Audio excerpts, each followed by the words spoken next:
ഈശോയിൽ പ്രിയപ്പെട്ടവരെ, ഇന്നലെ നമ്മൾ പരിശുദ്ധ അമ്മയുടെ വിമല ഹൃദയ തിരുനാൾ ആഘോഷിച്ചു. ഇന്ന് യേശുവിൻ്റെ തിരുഹൃദയ തിരുനാൾ നമ്മൾ ആഘോഷിക്കുകയാണ്. ഇവിടെ ഇരിക്കുന്ന നമ്മളെല്ലാവരും ഇവിടെ ഇരിക്കുന്നൊരു ഹൃദയവുമായിട്ടാണ്. ഹൃദയമില്ലാത്തവരൊന്നുമില്ല. വിശുദ്ധ കൊച്ചു ത്രേസ്യ സൂചിപ്പിച്ചൊരു കാര്യമുണ്ട്.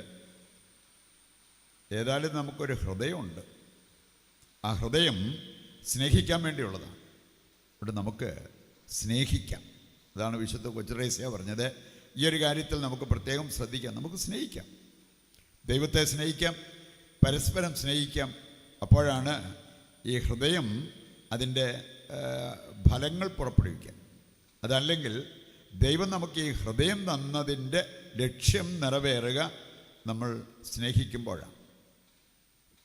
യേശുവിൻ്റെ തിരുഹൃദയത്തെക്കുറിച്ച് ചിന്തിക്കുമ്പോൾ തീർച്ചയായിട്ടും രണ്ട് കാര്യങ്ങൾ നമ്മുടെ മനസ്സിലേക്ക് ഓടി വരുന്നത്: സ്നേഹം, ത്യാഗം. ഈ രണ്ടും നിറഞ്ഞു നിൽക്കുന്ന ഒന്നാണ് യേശുവിൻ്റെ തിരുഹൃദയം. 12-ാം നൂറ്റാണ്ടിലെ ഒരു വിശുദ്ധനുണ്ട്, വിശുദ്ധ എൽ റെഡ്. അദ്ദേഹത്തിന് മനോഹരമായ ഒരു പ്രാർത്ഥനയുണ്ടായിരുന്നു. മാർഗരറ്റ് മേരി അലക്കോക്ക് തിരുഹൃദയ ഭക്തി പ്രചരിപ്പിച്ച ഒരു വ്യക്തിയാണ്. അത് ചെയ്യുന്നവർക്കുള്ള 12 വാഗ്ദാനങ്ങളൊക്കെ നമുക്ക് പരിചയമുള്ളതാണ്.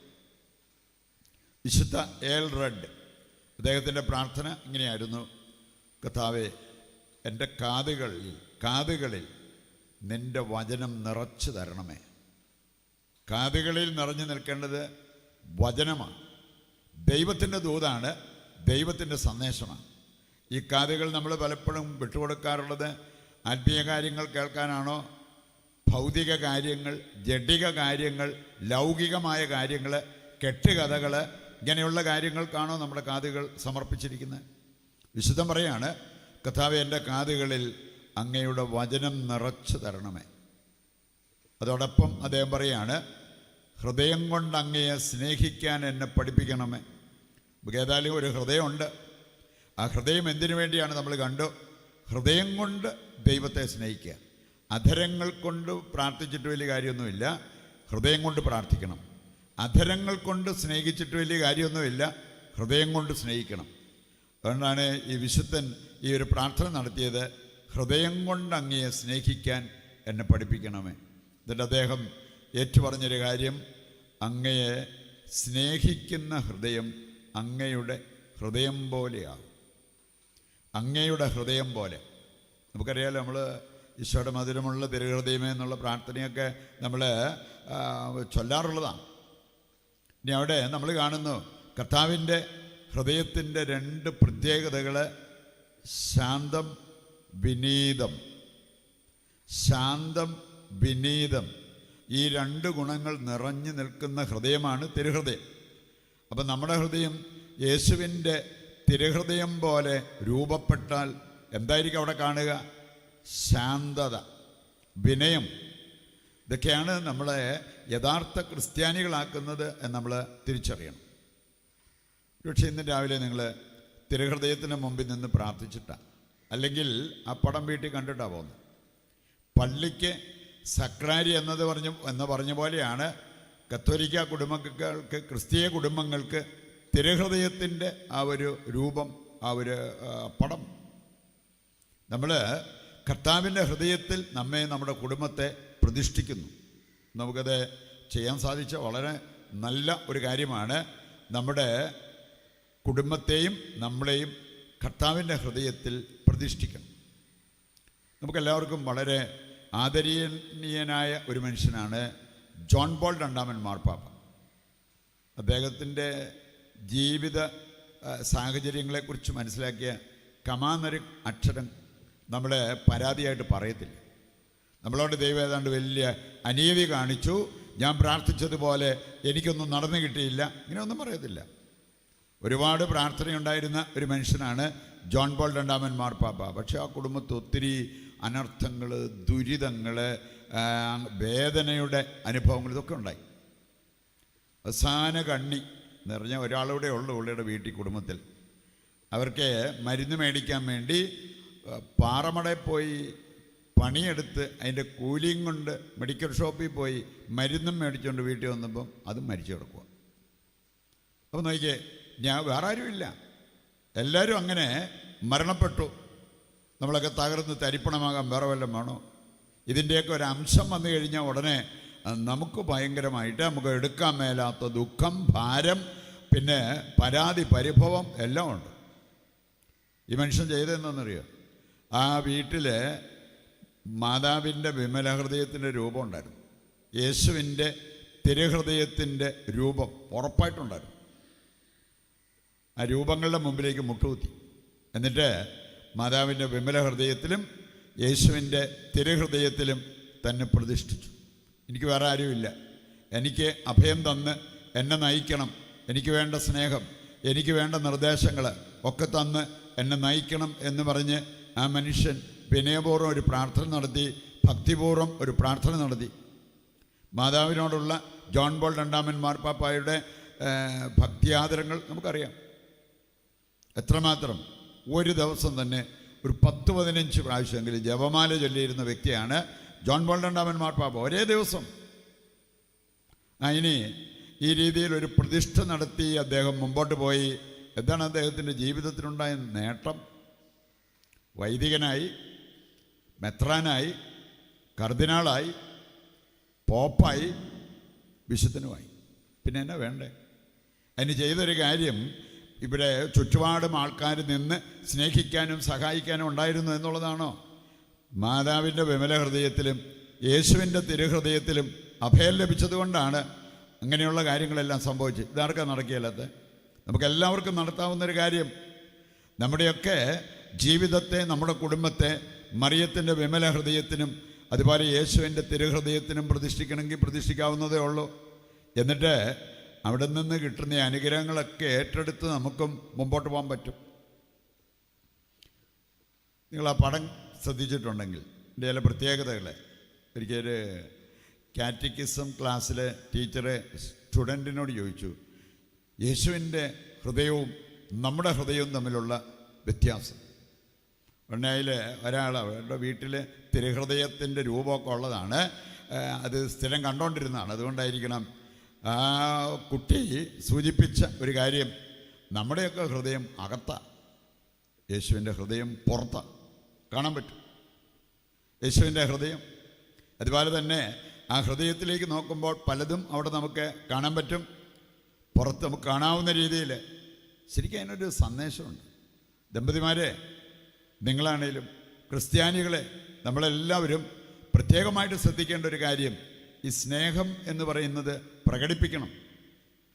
ചിലർ സ്വയം ന്യായീകരിച്ച് പറയുന്നൊരു കാര്യം, എനിക്ക് സ്നേഹമൊക്കെ ഉണ്ട്, പക്ഷേ ഞാൻ ഇങ്ങനെ പുറമേ ഒന്നും കാണിക്കില്ല. സായിപ്പന്മാരെ പോലെ ഇങ്ങനെ ഓടി നടന്ന് ഐ ലവ് യു ഹണി അങ്ങനെയുള്ള എക്സ്പ്രഷൻസ് അതൊന്നും എനിക്കിഷ്ടമില്ല, ഞാൻ ചെയ്തുമില്ല.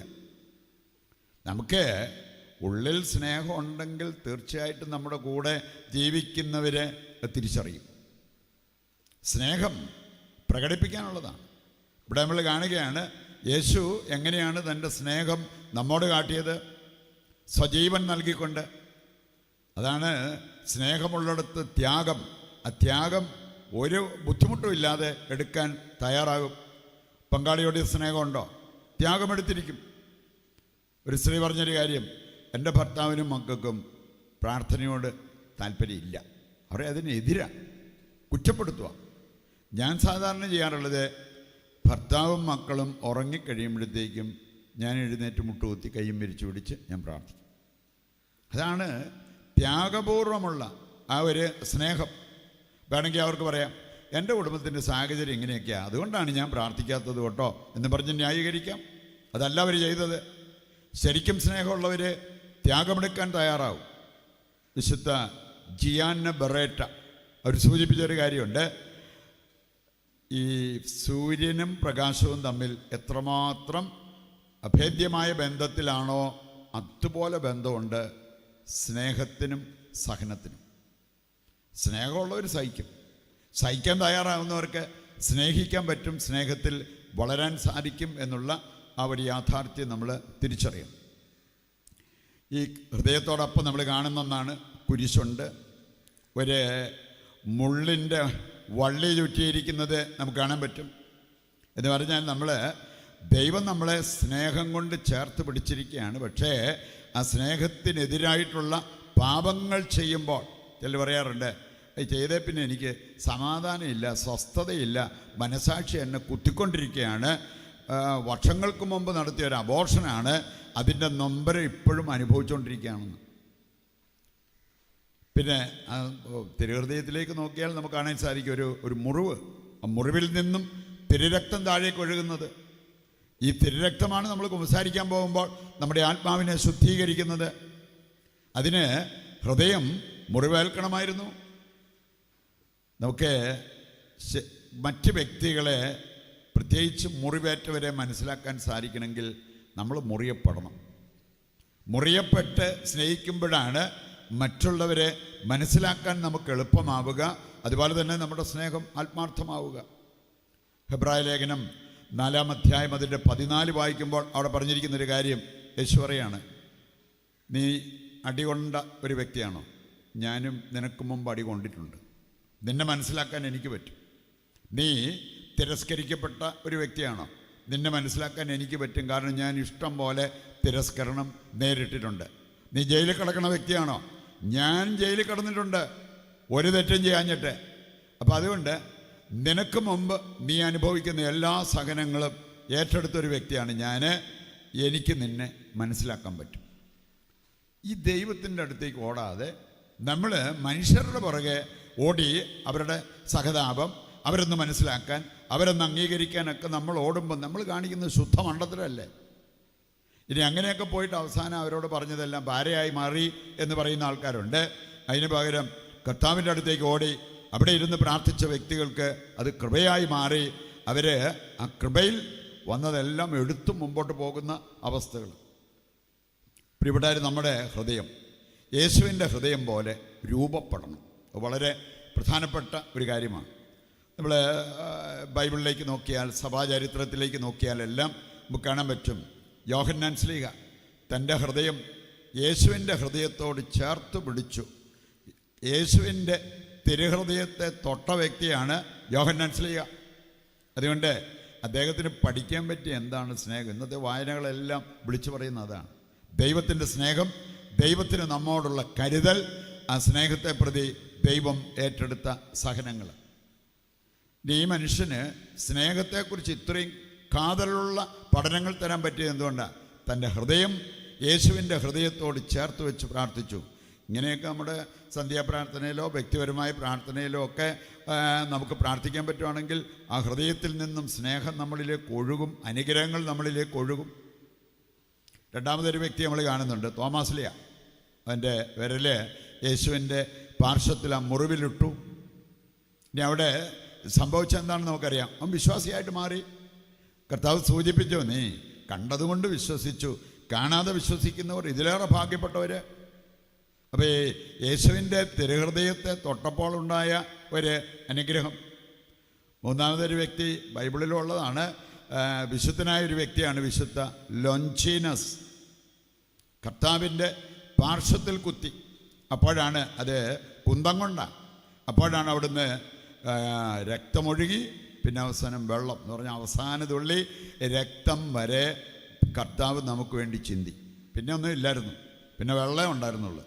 രക്തവും വെള്ളവും അവിടെ നിന്ന് ഒഴുകി സ്നേഹവും കരുണയുമായിട്ട് അതിനെ ഇന്ന് എടുത്തു കാണിച്ചിരിക്കുന്നത് നമുക്ക് കാണാൻ പറ്റും. ഇതാണ് കർത്താവിൻ്റെ ഹൃദയത്തിൽ നമ്മൾ കാണുക. ലോഞ്ചീനസ് അങ്ങനെ ഒരു കുന്തം കൊണ്ട് കുത്തിയിട്ട് പോലും കുത്തിയപ്പം ആ ഹൃദയത്തിൽ നിന്ന് ചീറ്റിയ രക്തം അത് ഒരല്പം വന്ന് അവൻ്റെ കണ്ണി വീണു. അവനിച്ചിരി കണ്ണ് മങ്ങി വന്നിരുന്ന ഒരു സമയത്ത് കാഴ്ചയ്ക്ക് അത്ര ക്ലാരിറ്റി ഇല്ലായിരുന്നു.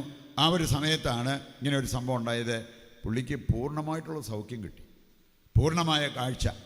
അപ്പോൾ അതുകൊണ്ട് തന്നെ അങ്ങനെ ഒരു അത്ഭുതം നടന്നതുകൊണ്ട് ആ മനുഷ്യൻ പിന്നീട് ചെയ്തത് കപ്പഡോച്ചയായി പോയി. അവിടെ പോയിട്ട് സുവിശേഷം പ്രസംഗിച്ചു. അങ്ങനെ പുള്ളി രക്തസാക്ഷിയായി മാറി. സുവിശേഷം പ്രസംഗിച്ചതിന് കർത്താവിൻ്റെ പാർശ്വത്തിൽ കുത്തിയവനാന്ന് ഓർക്കണം. അവനും കിട്ടിയ അനുഗ്രഹങ്ങൾ, അവൻ വിശുദ്ധനായിട്ട് മാറി. അതുകൊണ്ട് നമുക്ക് ഈ ഹൃദയം നമുക്ക് വേണ്ടി കൂടിയുള്ളതാണ്. ഈ ഹൃദയത്തിൽ നിന്നൊഴുകുന്ന സ്നേഹവും കരുണയും അതിന് നമുക്ക് അർഹതയുണ്ട്. നമ്മൾ ഏറ്റെടുത്ത് മുമ്പോട്ട് പോകുന്നുവെങ്കിൽ ഇതെടുത്താൽ നമുക്ക് കൊടുക്കാൻ എളുപ്പമാകും. നമുക്ക് മറ്റുള്ളവരെ സ്നേഹിക്കാൻ പറ്റും, മറ്റുള്ളവരോട് കരുണ കാണിക്കാൻ പറ്റും. അതിനു വേണ്ട ഒരു കൃപയ്ക്കും അഭിഷേകത്തിനുമായിട്ട് ഇന്നത്തെ ബലിയിൽ ദൈവത്തോട് നമുക്ക് പ്രത്യേകം പ്രാർത്ഥിക്കാം.